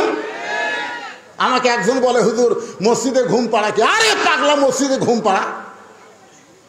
সমস্ত লোক জোহরের নামাজ পড়ে বাড়ির গেছে, ওরা 3 জন 4 ফ্যান দিয়ে গল্প করতেছে, 1-1 ঘন্টা হয়ে যায়, গল্প ছাড়ে না। 2 কান্দে 2 ফেরেশতা বলতেছে, আল্লাহ সবাই নামাজ পড়ে বাড়িতে গেল, এরা 3 জন 4 ফ্যান দিয়ে গল্প করতেছে, এরকে রেজাল্ট কি? আল্লাহ বলতেছে, ওরা গল্প করতে গিয়ে মাথার উপর যে ফ্যান ঘুরিছে, এই ফ্যানের যে কারেন্টের বিল হচ্ছে, এই বিল যদি এই 3 শয়তান না দেয়, এরা জান্নাত পাবি না। কারণ মসজিদ তোর বাপের ঘর না, ইচ্ছা মতো গল্প মারবে। জোরে গল্প কথা কন না কেন? টোপলা টাপলি নিয়ে ঘুরবে, আর ইসলামী আন্দোলনের বিরুদ্ধে ফতোয়া মারবা? তোমাদের চাইতো বড় হুজুর নাম হলো উবাই ইবনে সালুল, যে আল্লাহ নবীর পিছনে নামাজ পড়তো, আবু বকর রাদিয়াল্লাহর কাতারের সঙ্গে কাতার মিলায় নামাজ পড়তো। সে নবীর কাছে এসে বলতে যে হুজুর এটা না গন্ডগোলের আয়াত। সঙ্গে সঙ্গে আল্লাহ নবী কয়, আল্লাহ তুমি আয়াত নাজিল করলে, এই শালা কয় কি? সঙ্গে সঙ্গে আল্লাহ তাআলা আবার আয়াত নাজিল করলেন, ওয়ামিনান নাসি মান ইয়াকুলু আমান্না বিল্লাহি ওয়া বিল ইয়াউমিল আখিরি ওয়া মা হুম বিমুমিনিন। মাথায় টুপি থাকবে, মুখে দাড়ি থাকবে, নামাজ পড়বে, রোজা করবে, কিন্তু বাতিলের বিরুদ্ধে লড়াই করবে না। এরা হলো মুমিন না। মুসলমান তো দূরের কথা, এরা মুমিনি না। জোরে করে এরা কি না? মুমিনি না। লিয়াবলুয়াকুম আইয়ুকুম আহসানু আমালা। সুন্দর আমল কি জানেন? আচ্ছা আপনারা বলেন তো, আপনাদের এলাকায় ডিশের লাইন আছে না নাই? আছে? আচ্ছা যাদের বাড়িতে ডিশের লাইন আছে তাদের বাড়িতে কি স্টার জলসা জি বাংলা আছে? সুন্দর আমল হচ্ছে কি জানেন? যেই ভারত আমাদের 400 বছরের পুরাতন বাবরি মসজিদ ভাঙ্গে, কত বছর? 400 বছরের পুরাতন বাবরি মসজিদ ভাঙ্গা ওই জায়গায় রাম মন্দির বানালো। আপনারা বলেন তো, ভারতে কি রাম মন্দির বানানোর জায়গা নাই? ফাঁকা জায়গা আছে না নাই? তো ফাঁকা জায়গায় রাম মন্দির না বানায় মসজিদ ভাঙ্গা ওই জায়গায় রাম মন্দির বানালো। সেই ভারতের স্টার জলসা জি বাংলা যে ঘরে চলবে, এই ঘরের মানুষেরা কোনোদিন ভালো আমল করতে পারবে না। জোরে গণ্য তো ঠিক কিনা? ভালো আমল, আইয়ুকুম আহসানু আমালা। যদি সুন্দর আমল করতে চান তাহলে আপনার বউকে বুঝান, বউকে বুঝান। মান তাশাব্বা বিকওমিন ফাহুয়া মিনহুম। যে জাতকে যে অনুসরণ করবে ওই জাতের সঙ্গেই তার হাসর হবে। মুসলমানের ঘরে ভারতের কোনো চ্যানেল চলবে। আজকে ভারতের এক নেতা কি ভাষণ দিতে জানেন? বাংলাদেশকে ভাঙ্গা নাকি টুকরা টুকরা করবে। ভারত বলতেছে শেখ মুজিবুর রহমান আর তার মেয়ে হাসিনা হলো আমাদের কলজা, আর সেই কলজাকে বাংলাদেশ থেকে পলে আসা লাগছে ভারতে। এই বাংলাদেশ ভাঙ্গা আমরা টুকরা টুকরা করব। যেই ভারত আমাদের বাংলাদেশকে টুকরা টুকরা করতে চায়, আমরা বলে দিতে যাচ্ছি ভারতই ভাঙ্গা টুকরা টুকরা হয়ে যাবে। জোরে করে কথা লাগবে না।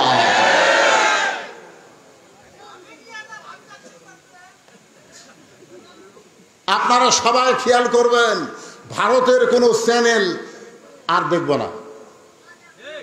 কথা কয় না? বউ যদি দেখে,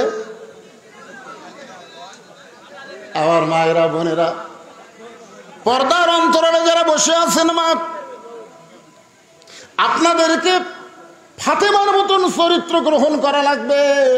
আল্লাহ রাসূল বলেছেন, মেয়েরা যদি নামাজ কম পড়ে তেমন সমস্যা হবে না, রোজা যদি কমও করে তেমন সমস্যা হবে না, স্বামীর খেদমত যদি একটু কম করে তারপরেও মেয়েদের সমস্যা হবে না।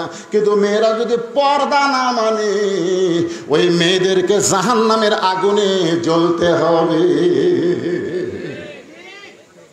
এখন আপনারা বলেন, স্টার জলসা দেখবার যায় ওই নাটকের মধ্যে পরপুরুষ আছে না নাই? আছে না নাই? তাহলে আপনার বউ ওই নাটক দেখবার যায়, পরপুরুষ দেখতেছে। আমি মা বোনদের জন্য বলি, মা ফাতেমা কিন্তু হজ করে নাই, তারপরেও জান্নাতি নারীদের নেত্রী হয়েছে। এই নেত্রী হওয়ার পিছনে কারণ হলো ফাতেমা ছিল পর্দানিশী। আমার মায়েরা হয়তো চিন্তা করবে, হুজুর আমাদের কি কোনো আমল নাই? লিয়াবলুয়াকুম আইয়ুকুম আহসানু আমালা। মেয়েদের জীবনে সবচাইতে সুন্দর আমল হলো পর্দা।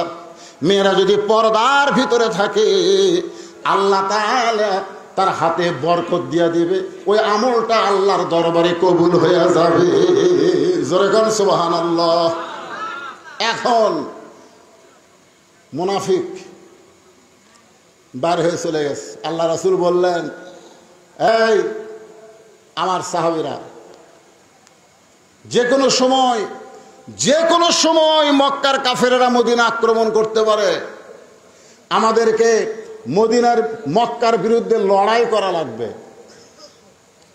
311 জন সাহাবী সাথে সাথে রাজি। সুবহানাল্লাহ বলেন। জীবন দিব, কিন্তু মক্কার কাফেররা মদিনায় ঢুকতেই দিব না। কতজন? 311 জন। 311 জনকে নিয়ে নবী যখন ইসলামের প্রথম যুদ্ধ বদরের যুদ্ধে রওনা দিচ্ছেন, এমন সময় দুইটা ছোট বাচ্চা নবীর সামনে এসে বলতেছে, ইয়া রাসূলুল্লাহ, আমরাও জিহাদের ময়দানে যাব। আল্লাহ রাসূল বললেন, তোমাদের বয়স কম, তোমরা যেতে পারবা না। বলে, না হুজুর, বয়স কম হলে কি হবে, সাহসও বেশি, শক্তিও বেশি। একজনের নাম হলো মুআজ, একজনের নাম হলো মুআব্বেস। আল্লাহ রাসূল বললেন, বেলাল, তোমার কাছে তো মাপের কাঠি আছে, দেখে কাঠিটা নিয়ে আসো তো। যখন কাঠিটা নিয়ে আসা হলো, মুআজ কাঠির কাছে খাড়া হয়ে যায়। যুবকেরা শোনো শোনো, কাঠির কাছে খাড়া হয়েছে। কাঠিটা হলো 5 ফুট। জোরে কোন কয় ফুট? কিন্তু ওই ছেলেটা দাঁড়াইছে, কাঠির মাথা পর্যন্ত মাথা যায় না। তখন পায়ের বুড়া আঙ্গুলে ভর দেয়া, খেয়াল করেন, পায়ের বুড়া আঙ্গুলে ভর দেয়া ওই কাঠির মাথার সাথে মাথা মিল করেছে। আল্লাহ রাসূল বলে, মুআজ, কাঠি বরাবর মাথা হওয়া লাগবে। মুআজ বলে, হুজুর দেখেন তো, আমার মাথা কাঠির মাথা পর্যন্ত হয়ে গেছে। রাসূল বলে, তোমার পায়ের বুড়া আঙ্গুলে ভর দিয়া কেন খাড়া হয়েছ? মুআজ কান্দার বলে, হুজুর, ওরা ফানা লেখা যিকরাক, আল্লাহ পাক আপনাকে সবার উপরে জায়গা দিয়েছে। জোরে কান সুবহানাল্লাহ। হুজুর, আপনি মাথার দিকে দেখবেন, পায়ের পাতার দিকে দেখবেন না। রাসূল বললেন, এমন ঈমান যার পাকা হয়ে গেছে, তাকে জিহাদের ময়দানে যাওয়ার জন্য রাসূল নিযুক্ত করলেন। ছোট ভাই বলে, ইয়া রাসূলুল্লাহ, আমিও জিহাদের ময়দানে যাওয়ার চাই। রাসূল বললেন, তুমি এত ছোট, তোমার বড় ভাই পায়ের বুড়া আঙ্গুলে ভর দিয়া কোনো মতে মাফ হয়ে গেল, কিন্তু তুমি তো মাফে হবে না, তুমি কেমনে যাবা? বলে, হুজুর আপনি জানেন না, আমার বড় ভাই লম্বায় বড় হয়েছে, কিন্তু গায়ের শরীর খুবই শক্তি কম। আমরা দুই ভাই কুস্তি লাগলে আমার এই ভাই পারবে না।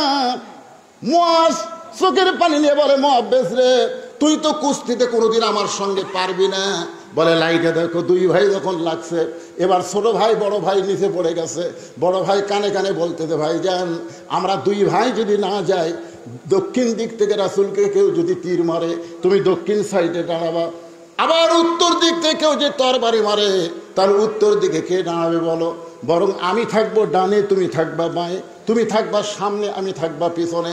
আল্লাহ রাসূলের দেহতে কেউ যেন তরবারির আঘাত করতে না পারে। তুমি একটু দুর্বল হও, তুমি একটু নিচে পড়ে যাও। এবার ওই ছোট ভাই বড় ভাইয়ের বুকের উপরে উঠলো। রাসূল দুইজনকে জিহাদের ময়দানে নিযুক্ত করে চোখের পানি নিয়ে বললেন, আল্লাহ, মুসলমানরা নিজের জীবনের চাইতেও বাতিলের বিরুদ্ধে লড়াই করা যখন মনে করবে, তখন দুনিয়ার কোনো জায়গায় বাতিল আসবে না।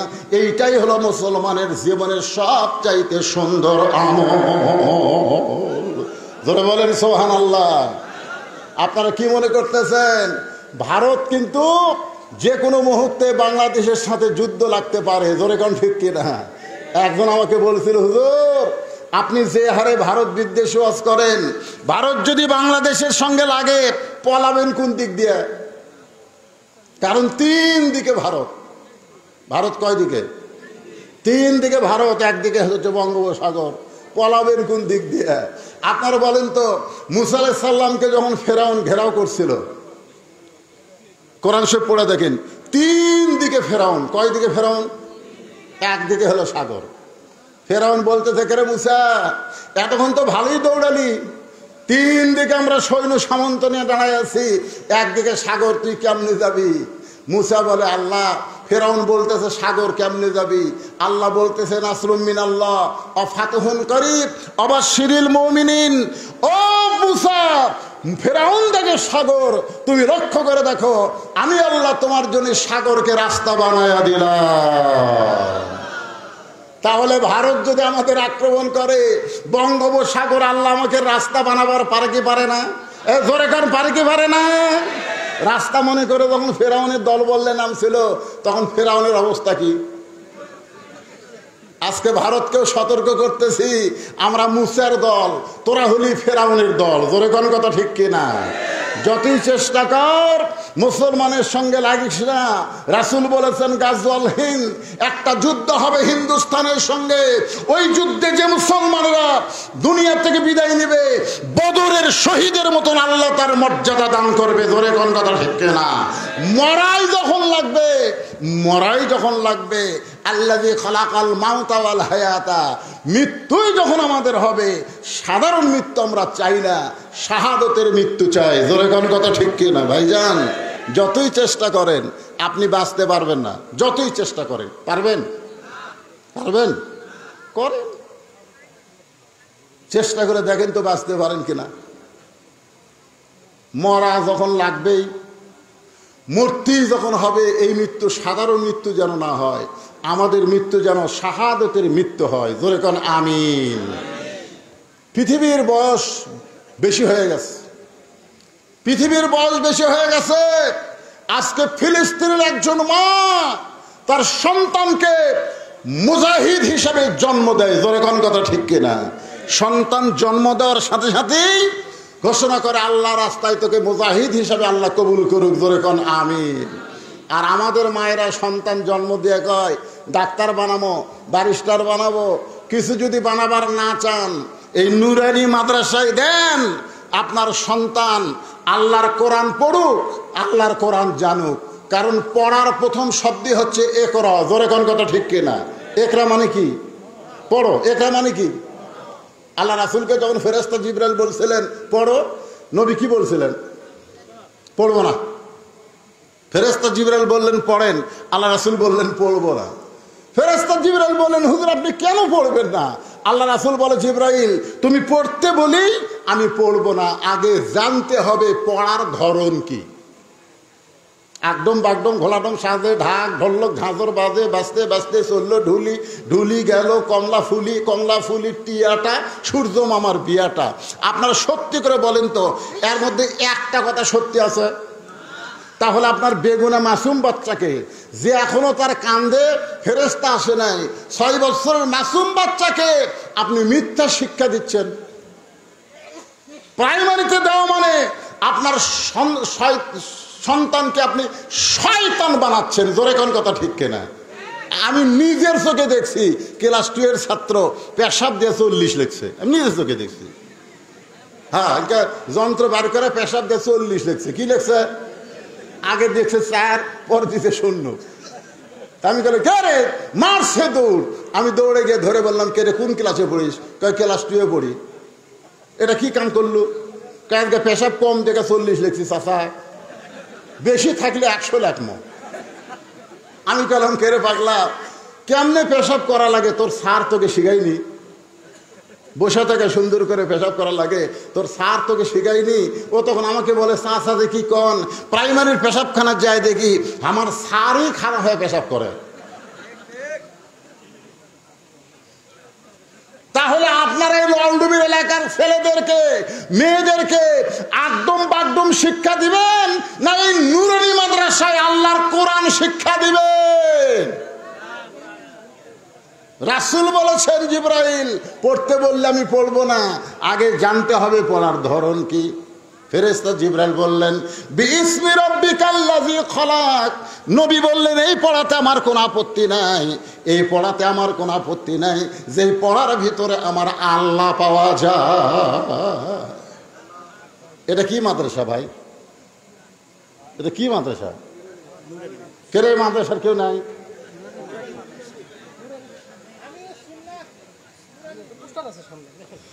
আচ্ছা এটা কি? আচ্ছা, তো নুরানি মাদ্রাসা, আমিও সুন্না নুরানি মাদ্রাসা। তা আপনারা কি সব এ এলাকার ছেলে, এ এলাকার লোক না বেড়ার লোক? সব বাইরে? এই এলাকার কারা কারা আছেন হাত তোলেন তো দিকে। আরে হাত নামান। আজকে যদি বৃষ্টি না হতো আপনারা বসার চান্সই পাতেন না। সব বাড়ার লোকের এসে বসতো, জোরে কোন কথা ঠিক কিনা? বৃষ্টি হয়ে ভালোই আছে, এলাকার লোকজন পাওয়া গেছে। তো আপনার এই ছোট বাচ্চাকে এই নুরানি মাদ্রাসায় দিবেন আর একটা প্রাইমারি দিবেন। বিশ্বাস করেন, কোরআন আমার সামনে, নুরানি মাদ্রাসার ক্লাস 2 এর ছাত্রের বাংলা লেখা, আরবি লেখা, ইংরেজি লেখা, অঙ্ক করা প্রাইমারির ক্লাস 5 এর ছাত্ররা পারবে না। কথা বলেন, এত সুন্দর বাংলা লেখা, এত সুন্দর ইংরেজি লেখা, এত সুন্দর অঙ্ক লেখা, প্লাস আরবি, যেটা প্রাইমারি 14 গোষ্ঠী পারবি না। জোরে কোন কথা ঠিক কিনা? তাহলে আপনার সন্তানকে ছোট্ট অবস্থায় পাক শিখাবেন না নাপাক শিখাবেন? খাড়া হয়ে পেশাব করা শিখাবেন না বসে থাকা শিখাবেন? তাহলে বসে থাকা যদি পেশাব করে, ওই বড় হয়েও আর খাড়া হবে না। এই জন্যে এই নুরানি মাদ্রাসা এখানে টিকে থাক। আপনারা কারা কারা চান আল্লাহকে একটু হাত দেখান তো দেখি। লিল্লাহি তাকবীর। এই নুরানি মাদ্রাসায় আমি 50টা কোরআন শরীফ দান চাবো আপনাদের কাছে। এতগুলো মানুষের কাছে একজনও লড়বেন না। 50টা কোরআন শরীফ এই মাদ্রাসায় দেওয়া লাগবে। এক কোরআন শরীফ মাত্র 200 টাকা, এক কোরআন মাত্র 200 টাকা। আপনি 200 টাকা দিবেন, আপনার বাপ মার কবর একটা কোরআন দান করার সওয়াব আল্লাহ দিয়ে দিবে। কোন আল্লাহর পাগল পারে সর্বপ্রথম এই নুরানি মাদ্রাসায় কোরআন বাবদ 200 টাকা দিবেন? ভাই, কোন আল্লাহর পাগল পারেন? আসেন, উঠে আসেন। বাপ মা কবরে গেছে, বাপ মা রুহে মাগফিরাতে, বাপের জন্য মায়ের জন্য মাত্র 200 টাকা। 50 জন আল্লাহর বান্দা চাইছি। এতগুলো মানুষ যারা দাঁড়িয়ে আছেন পিছনে, আপনাদেরকে বলতেছি মাশাআল্লাহ। আল্লাহ সর্বপ্রথম তোমার এক যুবক বান্দা কোরআনের জন্য 200 টাকা দান করছে, আল্লাহ দানকে কবুল কর। আরেকজন 200 টাকা দান করছে, আল্লাহ কবুল করেন। আরেকজন 200 টাকা দান করছে, আল্লাহ কবুল করেন।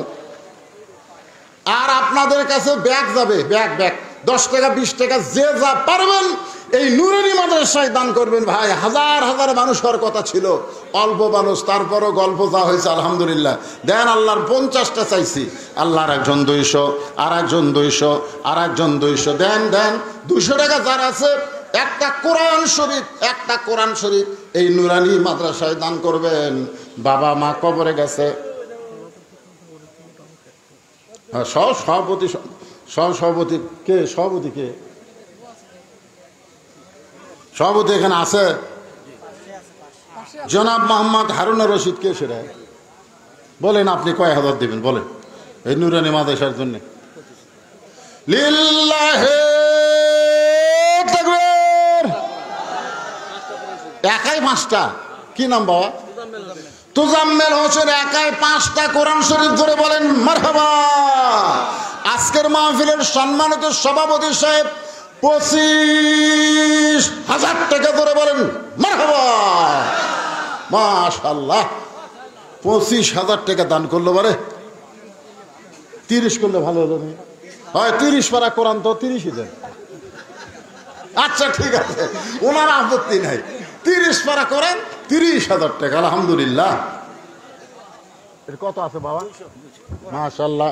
আর একজন কোরআন শরীফ বাবদ 200 টাকা দান করছে, আল্লাহ দানকে কবুল করেন। আজকের মাহফিলের সম্মানিত সহসভাপতি আলহাজ মোহাম্মদ সফির উদ্দিন ফকির। কে সেটা? দেন।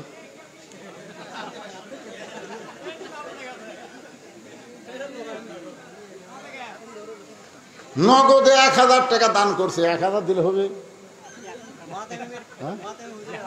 আচ্ছা আচ্ছা, ঠিক আছে। 1000 টাকা দান করছে, আল্লাহ তার দানকে কবুল করেন। আপনাকে এই যে অতিথিগুলো দিয়ে গেছে ভাই, দিছে? আচ্ছা ঠিক আছে, মাশাআল্লাহ। আল্লাহ যা করে কি করবেন। এটা যদি থানা থেকে অনুমতি না দিত, আমরা বলতাম এই থানার শালা চোরেরা অনুমতি দিল না। কিন্তু 20টা আল্লাহ দিছে, আমাদের করার কিছু আছে? মাথা নিচু করে আমাকে থাকা লাগতেছে ভাই, কারণ দিছে কে? আরো জোরে বলেন। মনে আফসোস করেন না, কারণ বান্দা বান্দির জন্য যেটা ভালো সেটাই আল্লাহ করে। জোরে কোন ঠিক কিনা? আমরা হয়তো সমূহ বিপদ দেখি, কিন্তু পরে বিশাল রহমত রয়েছে আলহামদুলিল্লাহ। ব্যাগের মধ্যে সবাই দেন।